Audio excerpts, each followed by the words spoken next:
Hi everyone, my name's Collin and I'm going to read my very first book, Funky Chicken, A Bushy Tale of Crocs and Chooks.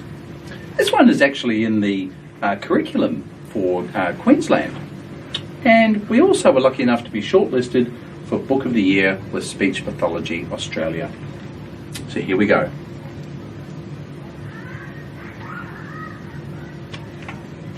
Now there is a warning, may cause uncontrollable fits of laughter, just letting you know.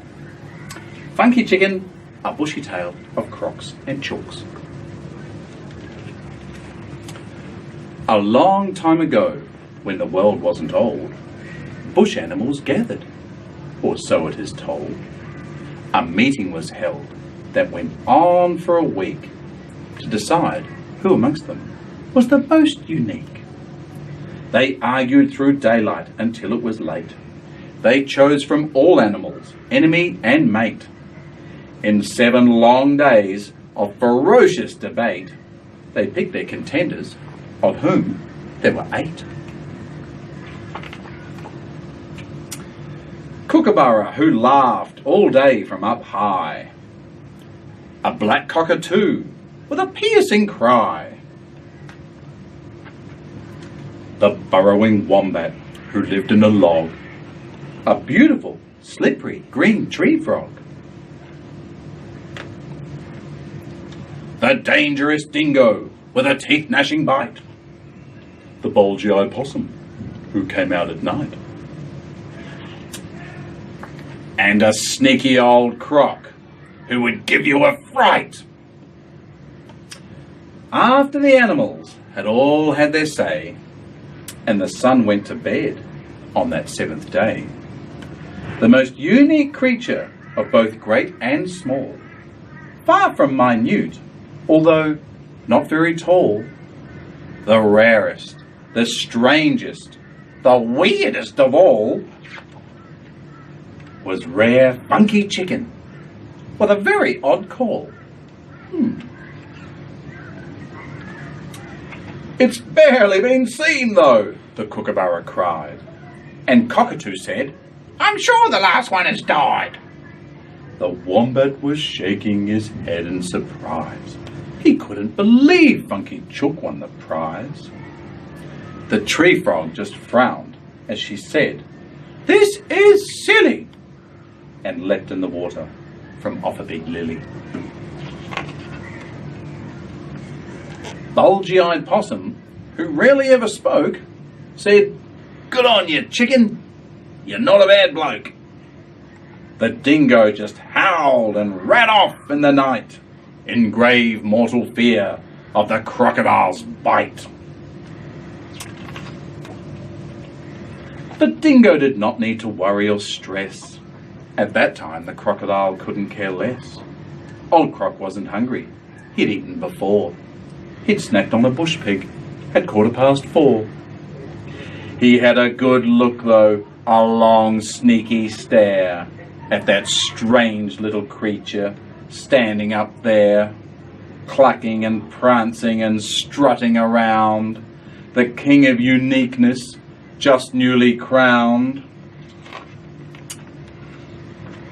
And Croc began thinking, I wonder I do, if Funky Chook tastes like grey kangaroo, or would he be more like a black cockatoo? One thing was for sure though, the taste would be new. He had one last thought, slinking off in the night. To munch on that chook would be such a delight. Next morning the animals woke up at dawn to a clamour that gave them no time to yawn. The chicken was strutting around like a freak, yelling, I'm Funky Chicken, the most unique. The animals stared, not knowing what to do. They couldn't believe all this hullabaloo. Maybe this chicken was best off in a stew. Kookaburra laughed, saying, What a strange fellow. The Cockatoo said, He does seem a bit shallow. The Wombat just couldn't believe his own eyes. The chook was so loud for a thing of its size. The tree frog said, "Funky Chook is not cool. This gibber and jabber, he looks like a fool." The nocturnal possum just went off to sleep, high up in his tree in a small furry heap. Then Dingo howled out, "Bring the chook over here. My breakfast can start with a chunk of its ear." That chook didn't listen to what they were saying. All day he went on with his bragging and braying. "Funky Chicken is best. Funky Chicken is great. The coolest animal in all of the states." The clamour went on for the rest of that day. By night time they all wished he'd just go away. There was one among them who wished him to stay. Old Croc had been watching him closely all day. Croc didn't care about old Dingo Dog or burrowing Wombat who lived in a log. Old Croc, he had other ideas on that night.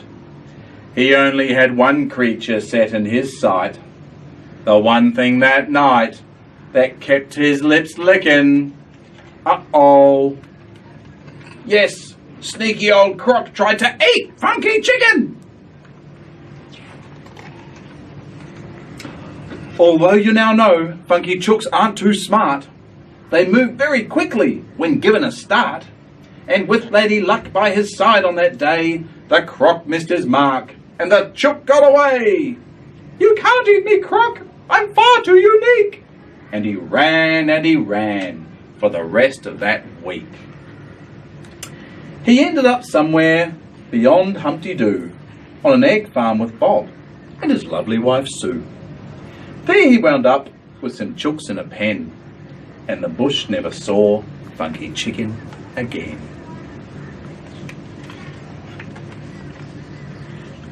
The one thing the animals learnt on that night, other than crocs might eat chooks in one bite, whilst it's nice to be famous just once in a while and strut round the bush with an "I'm famous" smile, sometimes it's best to take a lower profile to avoid being supper for a sly crocodile. That was Funky Chicken, a bushy tale of Crocs and Chooks. Thank you. Bye.